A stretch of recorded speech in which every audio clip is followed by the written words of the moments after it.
Hello friends, आज मैं आप लोगों को ट्रांसलेट करना सिखाने वाला हूं। तो सबसे पहले मैं जो ट्रांसलेशन आप लोगों को सिखाने वाला हूं वो सारे सेंटेंस जो है प्रेजेंट परफेक्ट टेंस के हैं।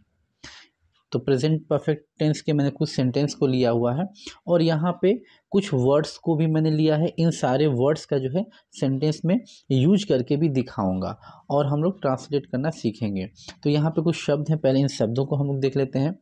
पहला है ऑलवेज, मीनिंग होता है हमेशा, ऑफन अक्सर, जस्ट तुरंत, नेवर कभी नहीं, एवर कभी, ऑलरेडी पहले ही। तो इन सारे शब्दों का जो है हम लोग सेंटेंस में यूज करेंगे और उसके बाद ट्रांसलेट करना सीखेंगे। तो आइए देखते हैं सेंटेंस को। अब यहाँ पे कुछ सेंटेंस को मैंने लिया हुआ है, इसको हम लोग ट्रांसलेट करना सीखेंगे। तो सबसे पहले जो सेंटेंस का स्ट्रक्चर होता है, बनावट होता है, तो सब्जेक्ट सबसे पहले लिखा जाता है, फिर हेल्पिंग वर्ब, फिर मेन वर्ब, फिर ऑब्जेक्ट, उसके बाद अदर वर्ड्स। ठीक है, अब मैं आप लोगों को ट्रांसलेट करना सिखाऊंगा। तो फ्रेंड्स, यहाँ पे मैं आप लोगों को बहुत ही डीपली समझाने वाला हूँ, तो वीडियो को पूरा देखते रहिए। जैसे मान लीजिए यहाँ पे एक सेंटेंस है, मैंने हमेशा आपकी मदद की है। तो सबसे पहला जो काम होता है, जब भी आपके सामने सेंटेंस होगा तो आप पहचानेंगे कि ये सेंटेंस जो है किस टेंस में है। ठीक है, इसको सबसे पहले पहचानना है आपको। तो यहाँ पे देखिए, जो भी इसमें काम हुआ है, मैंने हमेशा आपकी मदद की है, इसमें जो काम हुआ है वो मदद किया गया है किसी की, और ये जो काम हुआ है वो काम पूरी तरह से ख़त्म हो गया है। मैंने हमेशा आपकी मदद की है, ये कुछ ऐसा पैटर्न होता है, कुछ लोग ऐसा करते हैं कि रटे रटाए पहचान को याद कर लेते हैं। जैसे अंत में चुका है, चुकी है, या है, ई है लगा रहेगा तो आप पहचान जाएंगे कि ये प्रेजेंट परफेक्ट टेंस में। लेकिन कभी कभी ऐसा होता है कि वो सारी चीज़ें जो है सेंटेंस में नहीं आती हैं। जैसे यहाँ पर देख लीजिए, मदद की है। ठीक है, तो ये चीज़ जो है आपको समझना होगा। इसमें एक काम हो रहा है और काम जो है पूरी तरह से ख़त्म हो चुका है, लेकिन जो समय है वो प्रेजेंट का है, क्योंकि यहाँ पे दिख रहा है। अगर टेंस दूसरा होता तो यहाँ पे था होता या कुछ और होता, तो है से इतना पता चल जाएगा कि ये जो भी काम हुआ है, जो जब भी बात की जा रही है तो अभी प्रेजेंट टेंस में ही बात की जा रही है, लेकिन काम पूरी तरह से खत्म हो गया है। जब काम पूरी तरह से खत्म हो जाता है तो वो जो टेंस होता है वो प्रेजेंट परफेक्ट टेंस होता है। इसमें काम पूरी तरह से खत्म हो जाता है।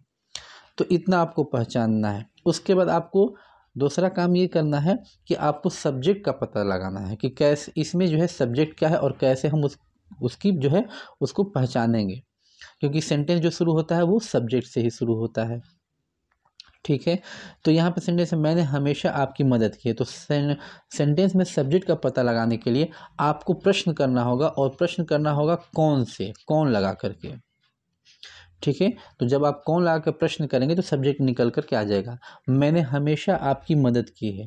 अब सेंटेंस के अंत में कौन लगाइए, कौन हमेशा मदद की है, तो निकल कर आएगा मैंने। यानी कौन लगा कर प्रश्न कीजिए, कौन हमेशा आपकी मदद की है, तो जवाब आएगा मैंने। तो मैंने जो ये वर्ड है ये हो गया आपका सब्जेक्ट, यानी सेंटेंस इसी से शुरू होगा। और प्रेजेंट परफेक्ट टेंस में जो हेल्पिंग वर्ब होता है वो होता है हैज़ और हैव। ठीक है, इसको आपको याद करना होगा कि किस टेंस में हेल्पिंग वर्ब क्या लगता है।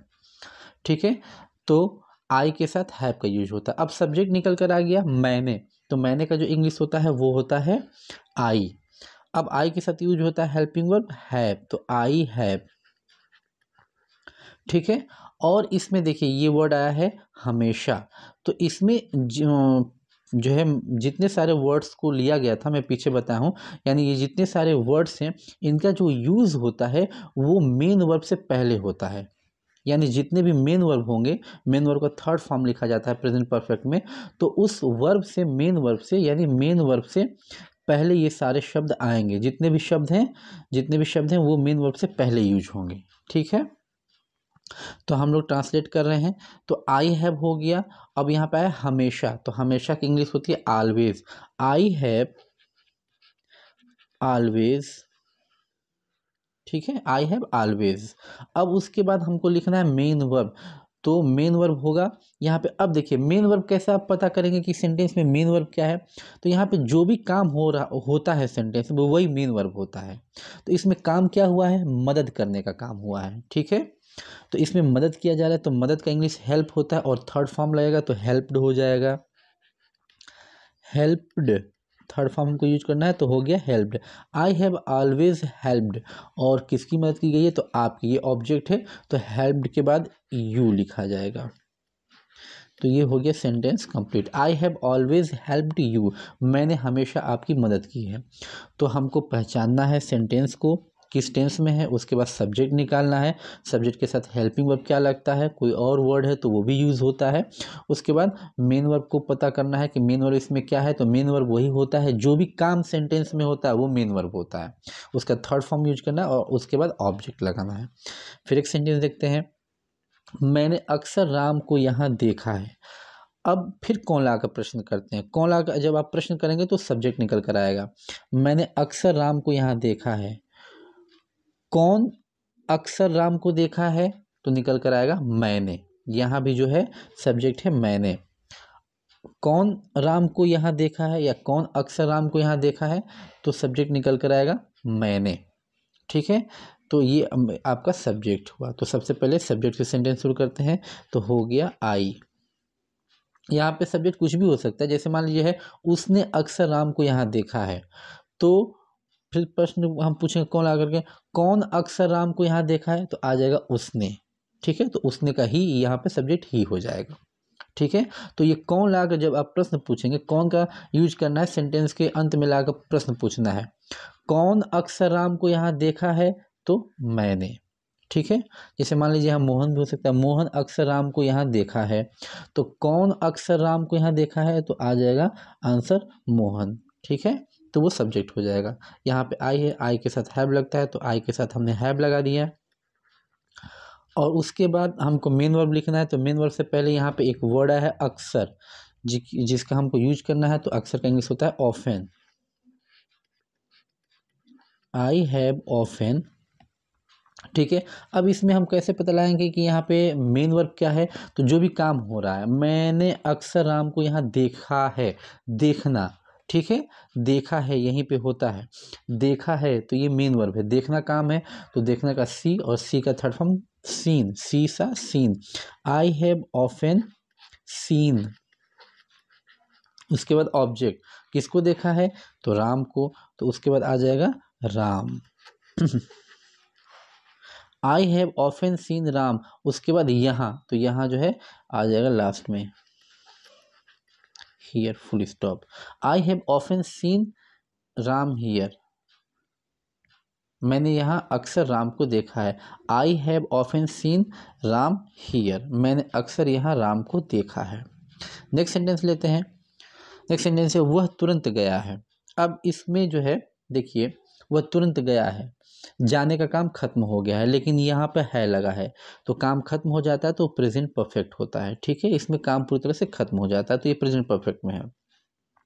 अब सब्जेक्ट हम निकालेंगे, तो कौन ला का प्रश्न पूछेंगे, वह तुरंत गया है, कौन तुरंत गया है, तो आएगा जवाब वह। प्रश्न आप लगा कर पूछेंगे कौन, कौन लगा कर प्रश्न पूछिए कौन तुरंत गया है, तो जवाब निकल कर आएगा वह, तो वह हमारा सब्जेक्ट, ठीक है। इसको ट्रांसलेट करते हैं, तो वह का हो जाएगा ही, ठीक है। ही सिंगुलर है तो इसके साथ हैज लगेगा, ही हैज। और इसमें है तुरंत, तुरंत का होता है जस्ट, ही हैज जस्ट। और अब देखिए मेन वर्ब क्या है, तो जो भी इसमें काम हो रहा है वो मेन वर्ब होता है। तो इसमें काम हो क्या रहा है, गया, यानी जाना, काम जो है वो जाना है, ठीक है। तो जाना का गो होता है और गो का थर्ड फॉर्म होता है गॉन, तो यहाँ पे हम लोग लिख देंगे gone, he has just gone, full stop. वह तुरंत गया, ही हैज जस्ट गॉन। कुछ और सेंटेंस देखते हैं। उसने कभी झूठ नहीं बोला है, निगेटिव है, ठीक है। तो सबसे पहले उसने कभी झूठ नहीं बोला है, ये सारे सेंटेंस परफेक्ट में है। यहाँ पे आप देखेंगे उसने कभी झूठ नहीं बोला है, यानी ये जो भी बातें की जा रही हैं ये ख़त्म हो चुकी है, बीत चुकी हैं। लेकिन यहाँ पे है लगा, तो है से हमको पकड़ में आ जाए कि ये प्रेजेंट में है और ये सारे काम जो है हो गए हैं, मतलब ख़त्म हो चुका है, ठीक है। तो प्रेजेंट परफेक्ट में काम पूरी तरह से खत्म हो जाता है, ठीक है। अब हमको सब्जेक्ट निकालना है, तो सब्जेक्ट निकालने के लिए वही फिर फार्मूला, कौन से आप प्रश्न पूछेंगे, कौन लगा करके, ठीक है। तो आप लगाइए कौन, उसने कभी झूठ नहीं बोला है, कौन कभी झूठ नहीं बोला है। प्रश्न आप कौन से लगा कर पूछिए, कौन कभी झूठ नहीं बोला है, तो आएगा उसने, तो उसने हमारा क्या हो गया, सब्जेक्ट हो गया, ठीक है। तो उसने का ही होता है, हमने ही लिख दिया। ही सिंगुलर सब्जेक्ट है, तो ही के साथ हैज़, ठीक है, ही हैज़। अब आया है कभी नहीं, तो कभी नहीं का नेवर होता है, तो हम लिख देंगे नेवर, ही हैज़ नेवर। अब इसमें काम क्या हो रहा है, तो काम है झूठ बोलना, तो झूठ बोलने की इंग्लिश लिखेंगे, ठीक है। ये मेन वर्ब होता है, जो भी काम होता है वो मेन वर्ब होता है, तो झूठ बोलने की इंग्लिश होता है टेल अ लाई, तो टेल अ लाई का थर्ड फॉर्म हो जाएगा told a lie. He has never told a lie, full stop. सबसे पहले सब्जेक्ट, उसके बाद हेल्पिंग वर्ब, फिर इसमें नेवर आया है, कभी नहीं का इंग्लिश नेवर, फिर मेन वर्ब है टोल्ड अ लाई, झूठ बोलना, ठीक है। एक और सेंटेंस देखते हैं, क्या तुमने कभी ताजमहल देखा है, ये भी परफेक्ट में है, ठीक है। अब इसमें जो है हम फिर सब्जेक्ट हमको निकालना है, और ये इंट्रोगेटिव है क्या है, तो सबसे पहले मैं आपको बता दूं, इस क्या की कोई इंग्लिश नहीं होती है, हेल्पिंग वर्ब को सब्जेक्ट के हिसाब से पहले लिखा जाता है, ठीक है। तो सबसे पहले हम सब्जेक्ट निकालेंगे, तो कौन लाकर प्रश्न पूछेंगे, क्या तुमने कभी ताजमहल देखा है, कौन कभी ताजमहल देखा है, कौन कभी ताजमहल देखा है, तो बात हो रही है तुमने की, तुमने, ठीक है। एक तरीका और है, अगर ये इंट्रोगेटिव है तो इसको आप पॉजिटिव में बदल दीजिए, किस में बदल दीजिए, पॉजिटिव में, ठीक है, पॉजिटिव सेंटेंस में। क्या तुमने कभी ताजमहल देखा है, तो आप मन में ही सोच लीजिए कि इसको मैं पॉजिटिव में कन्वर्ट कर रहा हूँ, चेंज कर रहा हूँ, तुमने ताजमहल देखा है, ठीक है। इसका हो जाएगा पॉजिटिव, तुमने ताजमहल देखा है। तो प्रश्न जब आप लगाएंगे, इंट्रोगेटिव में थोड़ा सा मुश्किल होता है, आप सेंटेंस को पॉजिटिव बना लीजिए फिर प्रश्न पूछिए, ऐसे भी आप पकड़ लेंगे, इंट्रोगेटिव है तो भी पकड़ लेंगे, लेकिन अगर इंट्रोगेटिव में समझ में नहीं आ रहा तो इसको मन ही में पॉजिटिव सेंटेंस बना लीजिए, यानी इस क्या को हमको हटा देना है, ठीक है, तो वो पॉजिटिव बन जाएगा। तो ये सेंटेंस हो जाएगा, तुमने ताजमहल देखा है, ठीक है। तो अब प्रश्न पूछिए, कौन ताजमहल देखा है, तो आ जाएगा तुमने, तो तुमने आपका ये सब्जेक्ट है, ठीक है, ये निकल गया, तो ये सब्जेक्ट है। अब हम लोग ट्रांसलेट करते हैं, तो क्या के लिए हम लोग क्या करते हैं कि जो भी सब्जेक्ट होता है उसके अकॉर्डिंग हेल्पिंग वर्ब पहले लिखा जाता है, यानी क्या वाले सेंटेंस में उस टेंस का हेल्पिंग वर्ब पहले लिखा जाता है। तो यहाँ तुमने, तुमने का यू होगा और यू के साथ हैव लगता है, तो सबसे पहले हम लिखेंगे हैव, सब्जेक्ट है यू, तो हैव यू, ठीक है। और इसके बाद जो है कभी, कभी का इंग्लिश होता है एवर, हैव यू एवर। और इसमें जो काम हो रहा है, यानी अब हम लोग लिखेंगे मेन वर्ब, मेन वर्ब क्या है, तो जो भी काम होता है वो मेन वर्ब होता है, तो यहाँ पे काम है देखना, ठीक है। तो देखना क्या, सी, और सी का third form seen, have you ever seen. अब उसके बाद ऑब्जेक्ट है ताजमहल, तो ताजमहल के लिए हम जो है सबसे पहले द लिखेंगे, द इसलिए लिखा जाता है जितने भी हिस्टोरिकल बिल्डिंग है या इतिहास से जुड़े हुए जितने भी चीज़ें होती हैं उससे पहले हम लोग द लिखते हैं, ठीक है। और ये जो है प्रॉपर नाउन भी है, प्रॉपर नाउन उसको कहते हैं जो पूरी दुनिया में एक होता है, ठीक है। जैसे ताजमहल है ये तो पूरी दुनिया में एक है, जैसे चांद है, सूरज है, तो ये प्रॉपर नाउन है जो कि पूरी दुनिया में एक होता है, तो उससे पहले हम लोग द लगाते हैं, तो यहाँ द ताजमहल करेंगे, और ताज का जो है टी बड़े से लिखा जाएगा, ठीक है, ताज। और फिर उसके बाद महल, महल का एम भी बड़े से, और उसके बाद question mark. Have you ever seen the Taj Mahal, सबसे पहले हेल्पिंग वर्ब आ गया सब्जेक्ट के अकॉर्डिंग, यहाँ सब्जेक्ट यू है तो हैव आ गया, अगर सिंगुलर होता तो हैज़ आता, और इसमें कभी भी आया तो कभी का यूज जो है मैं पहले ही बताया हूँ, जितने भी वर्ड्स थे उनका यूज मेन वर्ब से पहले होता है, तो एवर आके पहले, फिर मेन वर्ब, और फिर उसके बाद ऑब्जेक्ट।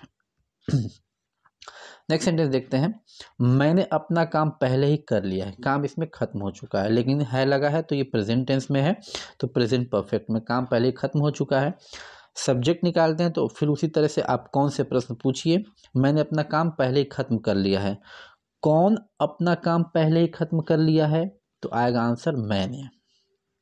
कौन ला का प्रश्न पूछिए, कौन अपना काम पहले ही खत्म कर लिया है, पहले ही कर लिया है, तो आएगा जवाब मैंने। तो ये सब्जेक्ट हो गया।